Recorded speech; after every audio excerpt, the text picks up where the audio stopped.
Cordia, agus fáilte chuig leabharlann cathair na Gaillimhe. You are all very welcome here this morning to Galway City Library. For those of you who don't know me, my name is Caroline Rowan. I'm the Executive Librarian in charge here, and I'm delighted that so many of you have joined us this morning for Music Unveiled. As a library, obviously we consider ourselves part of the cultural programming of Galway City and County, and we support that in a number of ways. Obviously through events like this, but also through the resources that we provide. So I am going to take the opportunity to mention to those of you who are interested, this year we have a new app. It's called Libby. Some of you may be familiar with it already. It offers magazines. And as part of that, there are a whole range of music magazines. So everything from opera to pop to music history, through to rock and specific bands. There's BBC Music and things like that. They're all completely free to access with your library card. So I do encourage you, if you have a library card, take the opportunity to download the app and extend your knowledge of music. If you haven't got a library card, this is the perfect opportunity after this to come up to the desk and talk to us about getting one. And we would be delighted to do that for you. Good morning, everyone. You're so welcome here to the library. We're delighted to be back this year for another series of Music Unveiled. If you don't know who we are, Music Connects is a residency programme and ConTempo Quartet are our ensemble in residence. The work that we do throughout the city and county is really all about bringing the joy of classical and contemporary music to everybody in Galway. So we're delighted you're here with us today for that very reason. Our theme this year is threads, and really what that means is we're looking at all of the ways that composers are connected through the ages across loads of themes. We're looking at composers who knew each other, who maybe didn't know each other, but were inspired by the same place or thing or person. So some really interesting lenses through which we can look at some of the music we're playing this year. And this month we're looking at landscape, and we're delighted that we have both Dr. Amanda Feery and Judith Ring here to look at two different pieces that explore a landscape in different ways. I want to thank the Arts Council of Ireland, the City Council, who are the Arts Office, who are our partner for this project, and the University of Galway for lending us Amanda, but also for continuing to support us over many, many years. And a huge thank you to the library for hosting this and putting all the administration work into booking you all in and welcoming you. We're so grateful to partner with them on this. So I'm going to hand you over to Dr. Amanda Feery now, who's the head of music in the University of Galway, and she's going to be bringing you through one of Caroline Shaw's beautiful works exploring landscape. So Amanda, over to you. Good morning, everyone. I'm Dr. Amanda Feery, lecturer in composition in the University of Galway, and I'm going to be guiding you through Caroline Shaw's wonderful piece, Plan and Elevation. And it's very much tied in with this theme of landscape. So the full title, we can go to the next slide, Oisin. So the full title is Plan and Elevation, The Grounds of Dumbarton Oaks.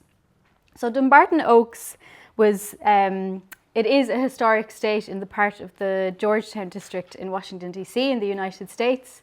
It encompasses gardens, landscaping gardens, a museum. It's tied to a research centre associated with the University of Harvard as well. And Caroline composed this piece in 2015 to commemorate the 75th anniversary of Dumbarton Oaks. And she was also the inaugural composer in residence. So they started this composer in residence program. She was 2014, 2015 composer. And she got to spend a lot of time on site. So Plan and Elevation, the piece, is a work in 5 movements and explores different parts of the grounds of Dumbarton Oaks estate. And the title refers to 2 ways of representing architectural plans. So the plan being our aerial view or the bird's eye view of a building, and then the elevation, which is the side view, which kind of features more ornamental detail, I suppose. And I really like this metaphor for the piece, because we can really tie this idea of the plan or the composer's sketch, and then the elevation, where we kind of fill in more material, orchestral colour, melodic ideas, rhythmic ideas, etc. So it can be viewed as a sort of a nice metaphor for the creative process as well. So slide 2 then. So the ellipse is our first movement, then the cutting garden, the herbaceous border, the orangery, and then the beech tree. So these are all like different spots around Dumbarton Oaks estate.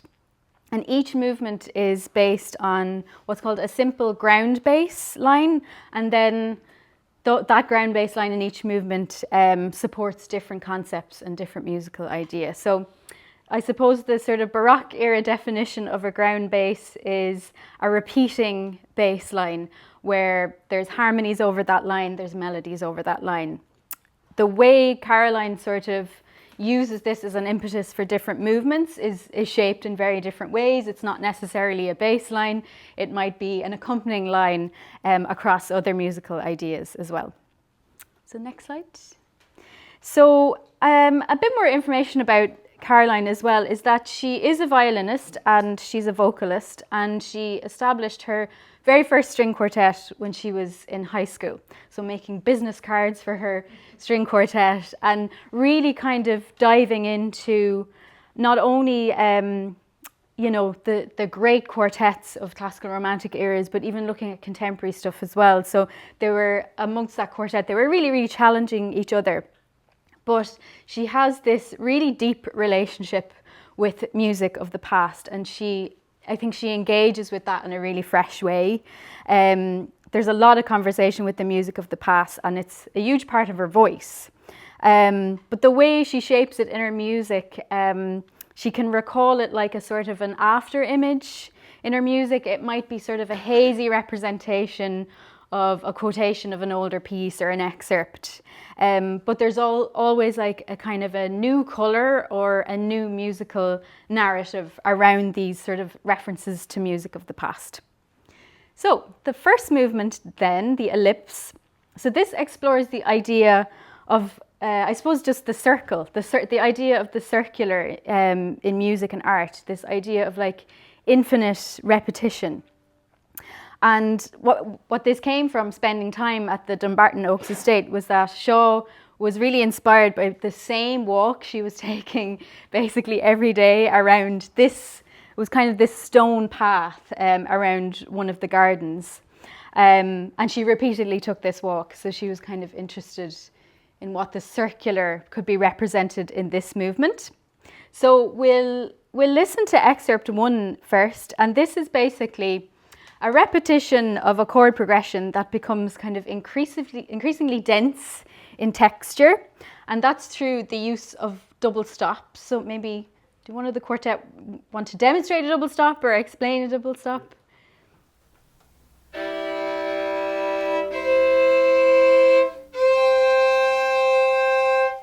They're all double stops. Yeah. I'm translating. I'm the translator. You're the translator. So yeah, a double stop. When you play 2 notes simultaneously, At least. yeah, then it becomes a double stop. Then it becomes a double stop. So Caroline utilises that a lot, and even triple stops across this piece as well. But it really increases the density of 4 players can become 8 players, in the sense of the density of the texture. So she uses this idea in this movement and other movements as well. So this will be excerpt 1 then. There's this increasing of the sort of introductory chord progression that enters.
Great, thank you. So at the end, you can really hear that kind of thickening of the texture that comes in.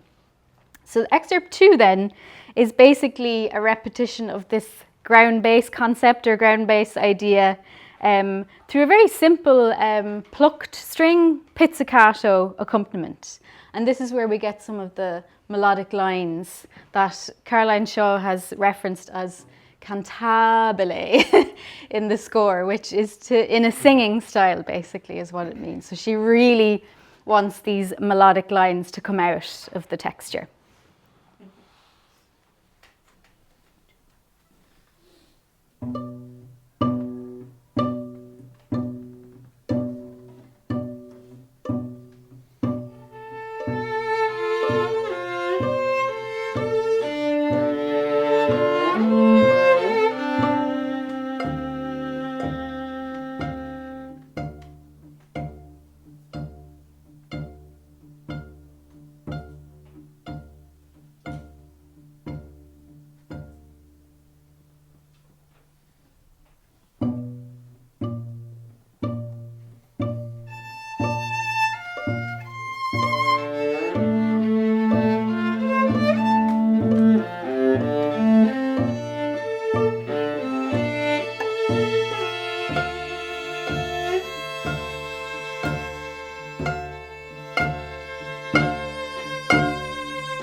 Great, thank you.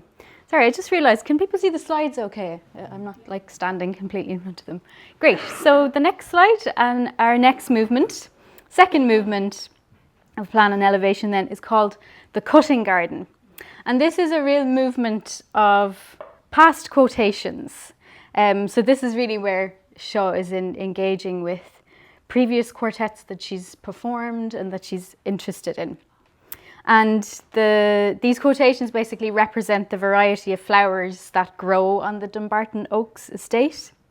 And the cutting garden then, I really think this movement, she treats these quotations of past works almost like a filmmaker treats a cutting room floor with different edits of footage, sort of collecting little fragments and piecing them together in the structure of the piece.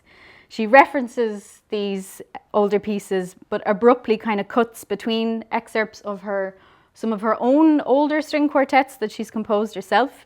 So the two older works that I reference are Ravel's String Quartet in F major, and then Mozart's String Quartet number 14. Just these little fragments. What she ends up doing with some of those fragments is, especially with the Ravel, is almost like this becoming obsessive looping of this one fragment. So we're going to listen to excerpt 1 then, and this has, I suppose, quotations kind of pass by in quite a quick succession here. So we've got a quotation from Shaw's previous string quartet, Valencia. Then we hear Ravel, and then we hear Mozart, and all one after the other, basically.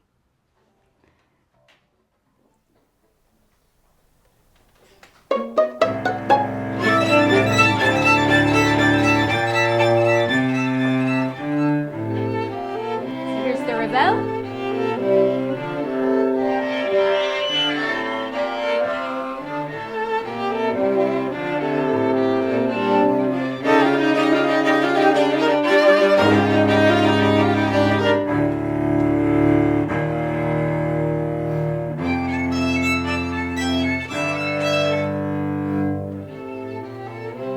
Ravel again.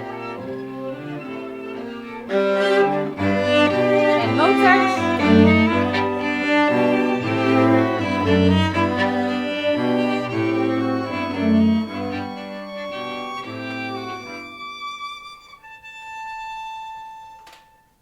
Great, thank you. So they all pass by in this kind of hazy sort of, fragments or memories of these excerpts of the pieces. So the second excerpt we'll listen to now still includes some of these quotations, and they're joined by a supporting ground bass idea. But these quotations become more and more disjointed here, dizzying, kind of kaleidoscopic in their entrances.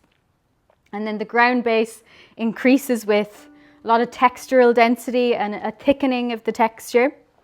So basically the quotations in this excerpt are further recontextualized with new harmonizations, emerging patterns and motifs start to come out of the texture, and we get new string colors as well.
So again, we hear use of those double stops and that gradual increase in texture there. So we have the next movement now, which is called the herbaceous border, which is another part of the Dumbarton Oaks gardens that Shaw had spent a lot of time wandering through. The first part of this movement is all about order and symmetry and balance. The same way we would think of the straight lines and clarity we would expect from an architectural drawing. The second part of this movement is not that, and it kind of goes in the opposite direction and really spirals away from that clarity. So we can go to the next slide, Oisin. So excerpt 1, this is from Shaw's program note on the piece. She says, the movement is spare and strict at first, like the cold geometry of French formal gardens.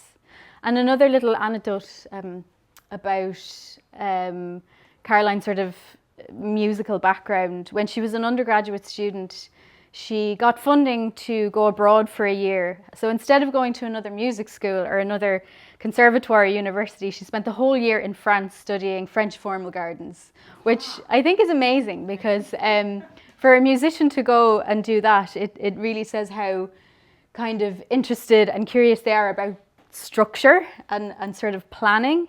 And I really think that feeds into a lot of her music. There's the process and the changing and colour changes of different elements, but there's a real clarity to the structure and the sort of planning of her pieces as well. So the herbaceous order then, or the herbaceous border.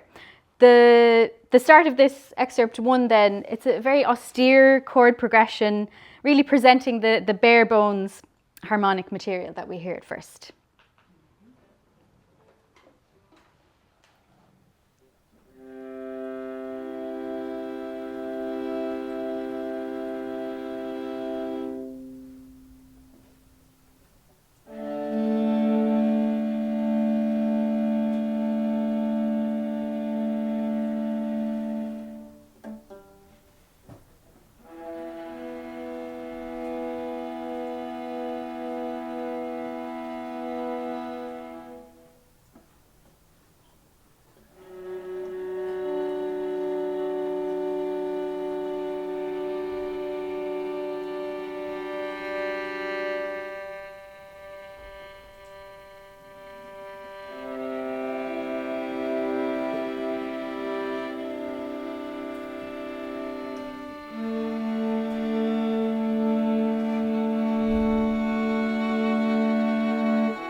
Great. So that first excerpt lays out the sort of underlying ground bass idea again in this movement.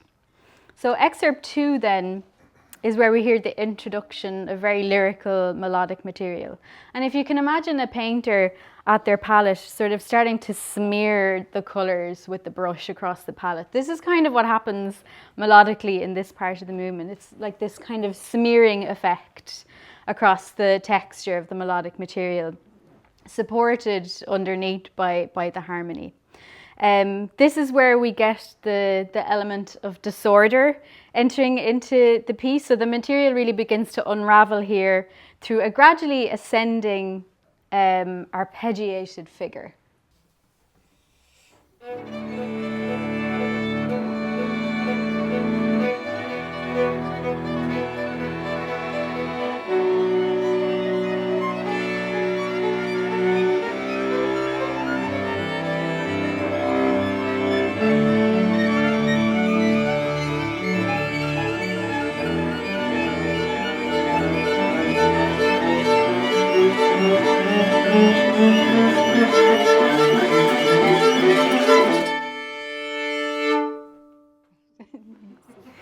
So it's really like it goes in this sort of hallucinatory direction where that really, as Caroline says, that really kind of spare material that we hear at the beginning goes off in a completely different direction.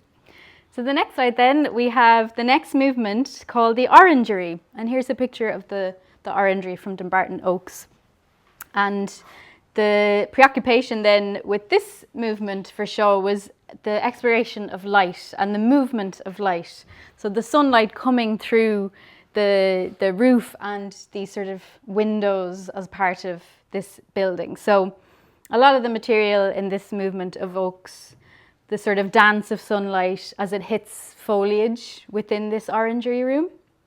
And I think there's specific kind of string techniques where she's trying to evoke this. So one is we hear a lot of repetition of string crossings. So arpeggiando, it's an arpeggiated figure that we hear a lot of repetition of. And then I think she's trying to evoke the rays of sunlight through the string harmonics. So that has a particularly contrasting timbre in string writing. It's a very kind of glassy, sort of ghostly sound. So I think this is what's sort of representing these kind of shafts or rays of light in that movement. So the excerpt that we'll hear, there's a real rhythmic momentum of these arpeggiated string crossings that we'll hear. And I think that's supposed to represent this sort of constant dance of light and movement. And kind of represents the idea of this sort of supporting ground bass, because everything else comes in on top of this repeating figure. And then we'll hear these high register harmonics coming in, and I think they are evoking the light as part of this passage.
Great, thank you.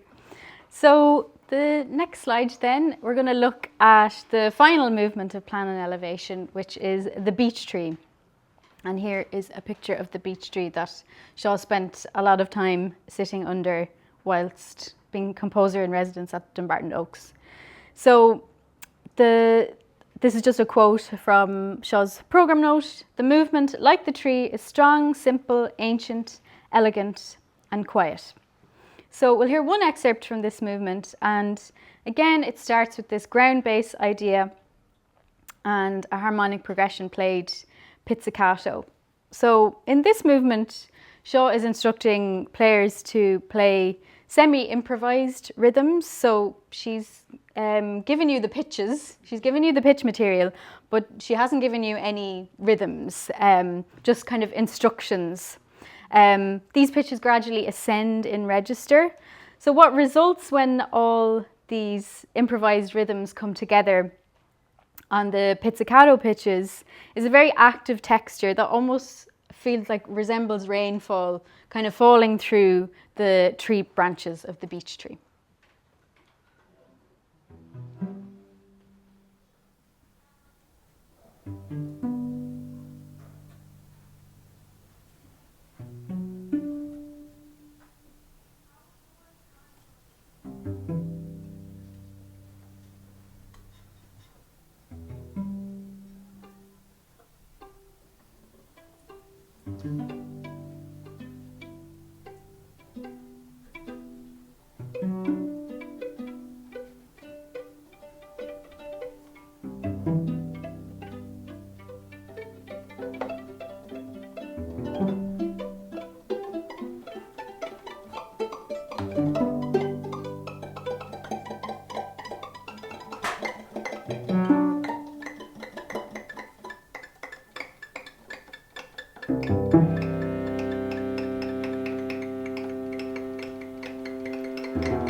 So that was the excerpt from the final movement, and that's all from me.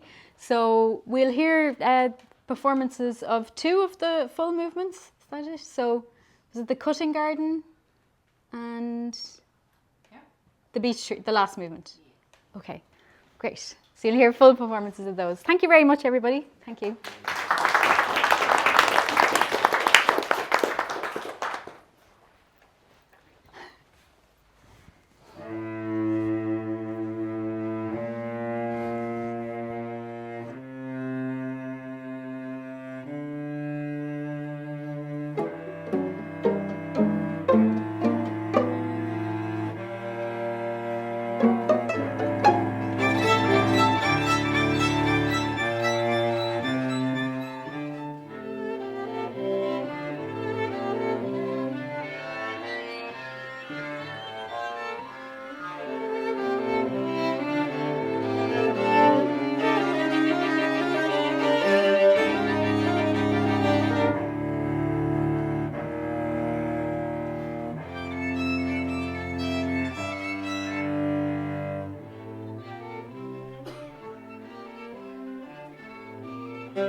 This is a new piece by Judith Ring, written specially for ConTempo Quartet, and we are going to be hearing the world premiere of this piece next week in St Nicholas Collegiate Church at 1:10 and we really hope you can join us. But ahead of that, in the spirit of what this series is all about, we're going to take a deep dive into it so that when you do hear the world premiere performance, you'll have a much more meaningful experience and that you can connect with it more. So that's really what we're trying to get at here today.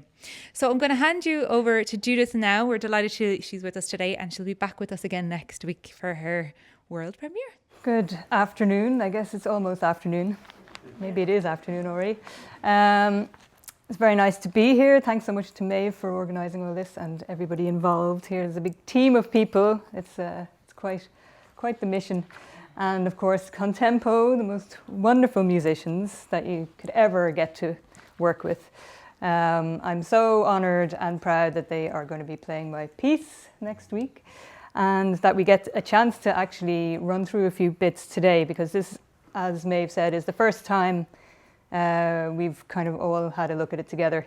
And it's always as a composer, it's a very weird situation that you get to write a piece on paper and then you don't get to realize it yourself. So I don't think it's something that people think about very often, but it's something that strikes me all the time as a composer, that I can't play every instrument under the sun. It's not possible, but I do have to write for them. And you don't always get it right, and you can always have a lot of questions to ask of the performers when you get a chance to work with them. So it's very interesting to kind of have a little run through of things and try to kind of see how things work and how they don't work at times. So and working with a string quartet, writing for string quartet in the first place is a very intimidating process, because it's one of the musical groupings that is so revered and so kind of famous, and so it's also a group of people who work so closely together always. A proper string quartet will live and work together for decades, right? As we know with ConTempo. And so it kind of becomes one musical instrument almost, in a way, because they're all moving together and kind of working together. It's almost choreographed in a sense. They can feel each other moving and working through the piece. So it's very different from a group of musicians coming together for the first time and just playing for a concert in a different ensemble setting. So that's why string quartets are very interesting, and it's also a very homogeneous group of instruments. All the instruments sound the same, so you're basically one big string instrument from the bottom to the top. So that's a very interesting process to work with as well. I'm not going to ramble on for too long, hopefully, today. I'm just going to go through little parts of the piece, but first give a background as to why I wrote this piece and what it's about. As Maeve mentioned earlier, this piece is it's connected to the landscape and the weather in the landscape, because, I live in Ireland, I'm Irish, I live in Dublin, but I've spent a lot of time around the country experiencing all the different weather forecasts you can imagine, as you all do each day anyway. So this piece basically takes you through a stormy kind of weather scene, from the calm before the storm to the calm after the storm, and all that's in between. So it's a very unpredictable piece. It jumps around a lot, and there's different ideas kind of representing different parts of the weather that is happening at that particular time.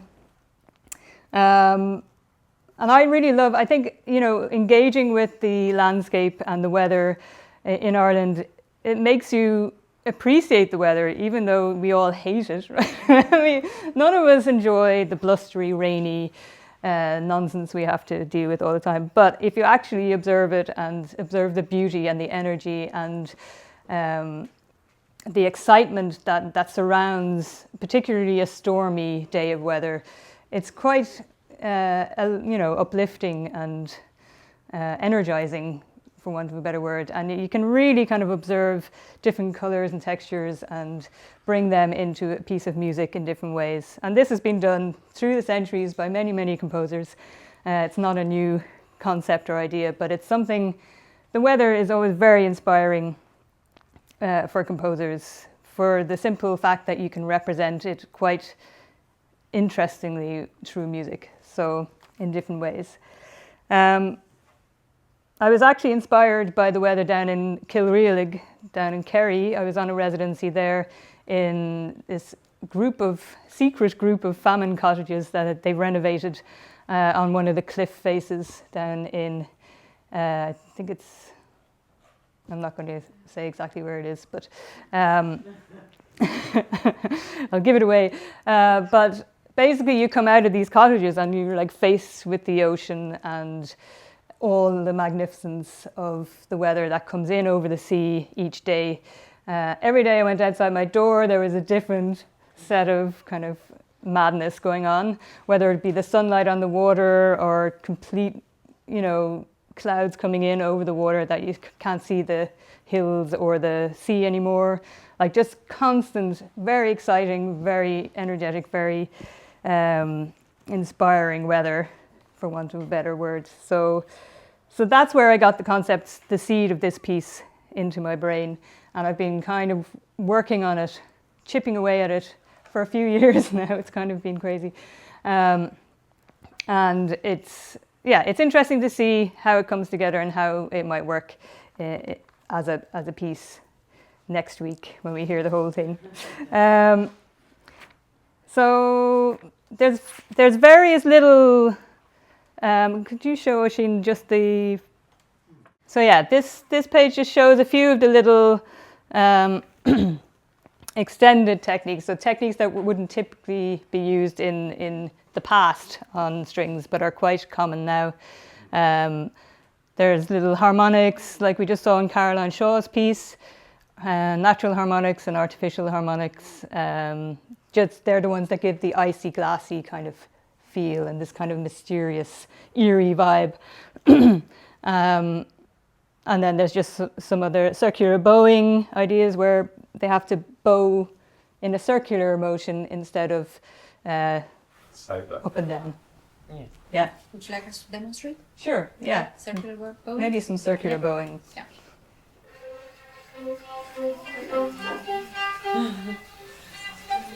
Instead of if you play just normal. Yeah. And So just wanted to say that it's interesting to show this because in the contemporary music we use a different language. So in Mozart you get the music straight away, or Beethoven or everything, but with contemporary music actually each composer has his or her own voice. So in a way for us it's like learning a new language. So each time we get a new piece, you get some explanatory, like a dictionary, how to translate into words. So actually, because it's interesting because I've never seen this in any lectures to show exactly our workshops what's happening. So when you open the new script, we have to learn the language, and then this is it's good to imagine because of course what we learn without the teacher might not be the case what the composer wants, but I mean who cares, we all try our best, but it's greatly appreciated when you have a chance to talk to the composer, because with Mozart and Beethoven you don't have a chance to talk and we assume that this is right what we are doing, or at least close to it. So yeah, it's an incredible opportunity to be able to work together a little bit.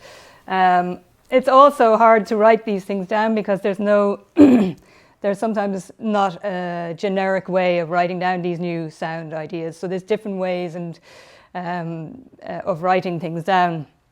And as a composer, you have to try your best to make it as clear as possible what you want. And sometimes there's an even clearer way, which is nice to talk to the musicians and then find out, like the part you were talking about earlier, with the sustained bow and the tapping along. Yeah, so there's various things that you can tweak and fix within the score if you can have a chance to kind of work together, which is very nice. And I often don't know exactly what I want from the sound until I hear it. So it's also it's a very interesting process, I guess. It's not like a painter who gets to paint and finish everything on their own and have a complete artwork.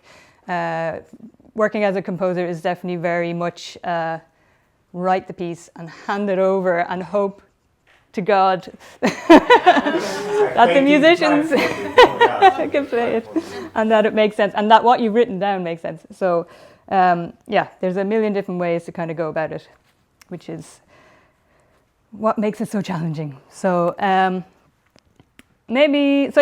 basically it's about a stormy day. There's all these different little sections, but they all kind of run into each other. If you can imagine going from the beginning, first excerpt is the sun darting through the clouds, a bit like what Caroline Shaw was saying in her piece with the orangery, where the sun was coming in and reflecting off different things. This is like more the sun breaking through the clouds and just kind of everything's starting to move a little bit faster, but it's still very calm. But there's like slowly but surely you get a little bit of tension coming in to kind of know that there's something is afoot. So we'll just do the first excerpt there.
Okay, so that's the first thing. You can feel that the tension is just about to build and kind of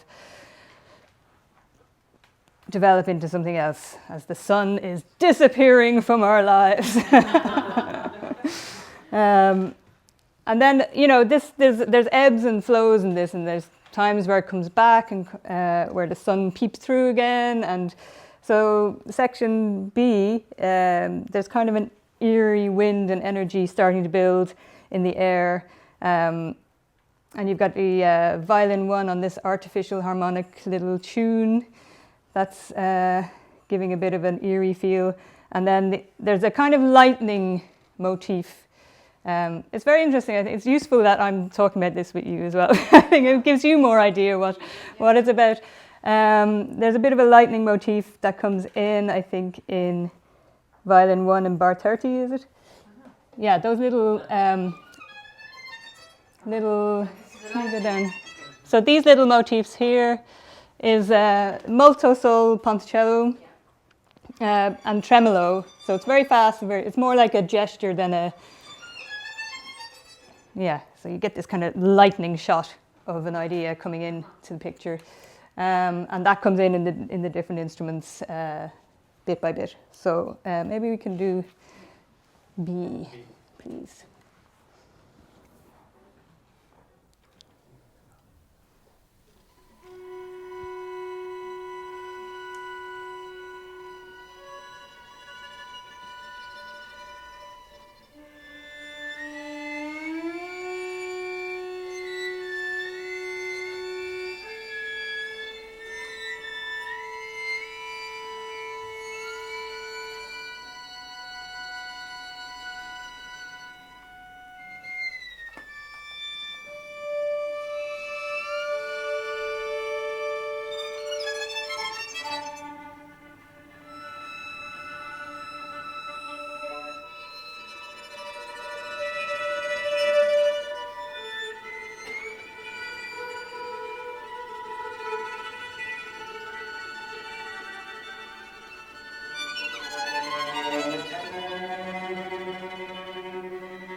Yeah, so basically you've got this kind of chaos building up, and the tremolo, which is the shaking of the string bow, is the wind kind of picking up and kind of developing into the next section of the storm. So maybe we should have just gone straight into that bit, but let's go straight into C, where the showers are starting.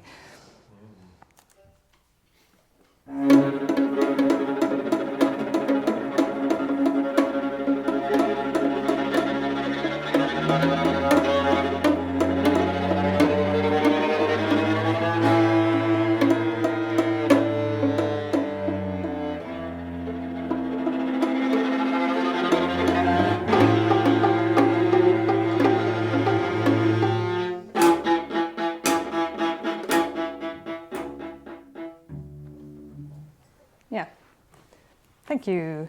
So yeah, you can hear like the rain is starting to lash down, and but it's a shower, so it's kind of coming and going. That's only a shower. It's only a little shower. There's more to come. So yeah, and then so basically this is all obviously in my imagination and not how a real storm kind of progresses, although sometimes. But so you'll have to give me a little bit of artistic leeway with how things progress. But in the next section, section D. Thank you, Oisin, by the way. You're doing a great job following the crazy score. This is more of I really love this section because it's a very kind of light, kind of airy. This is where all the leaves are blowing around, and kind of like there's a kind of invisible chaos in the air with the wind blowing the leaves around. If anyone knows the film American Beauty, does anyone know that film? There's a scene in it where the guy is filming the bag, you know, the famous scene, and the bag is being lifted up off the ground by the invisible wind that's kind of swishing it around. So that's the kind of somewhat the idea I had in my head for this little section D.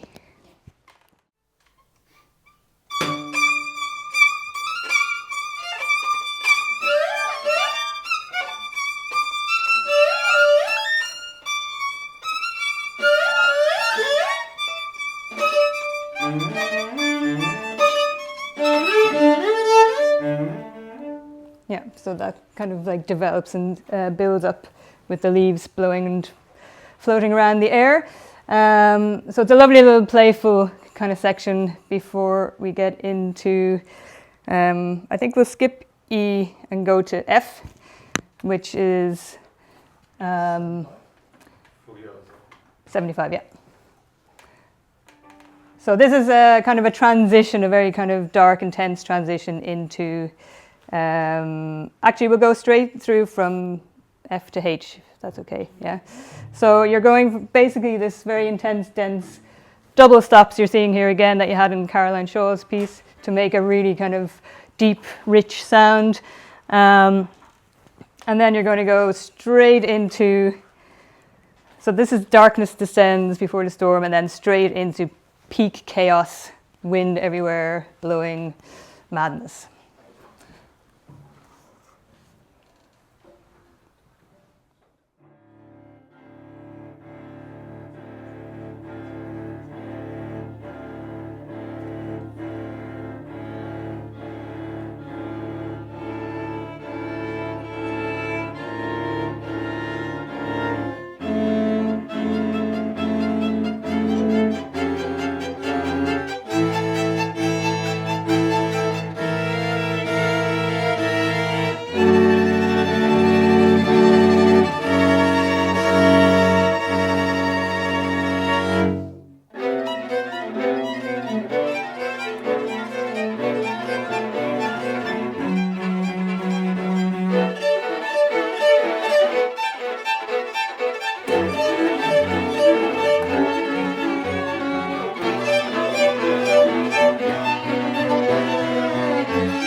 Great.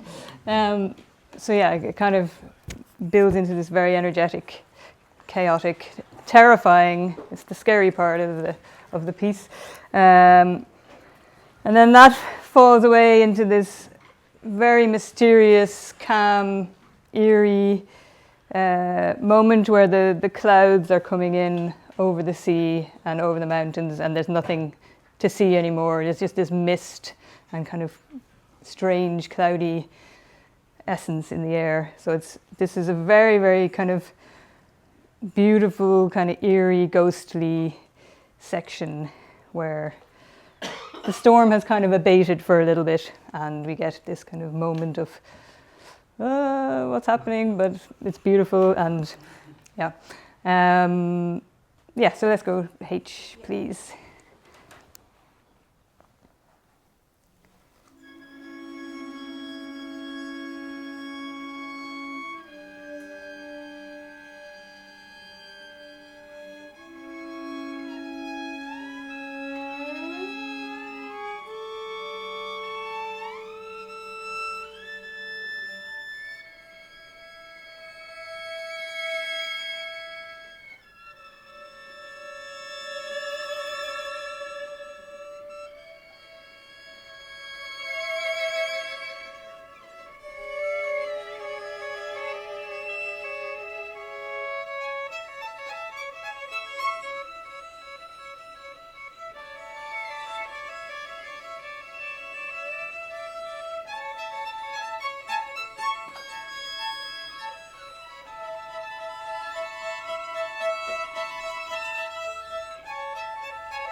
Great. So we put a couple of excerpts into each other there, going from, so you had the very beautiful kind of calm, cloudy, misty moment, and then again it starts to get dark again and move yet again into a, you know, when the dark clouds come in and you're just like, suddenly there's no light left in your life. So yeah, bit by bit the storm is passing a little bit more quickly than before. And now we're getting to the end. Storm is passing, the elements are still being blown around a little bit sporadically, much less chaotic energy going on. And yeah, there's more little random splashes of sound, and this is where things get a little bit more extended technique elements into it. So.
the sun is out.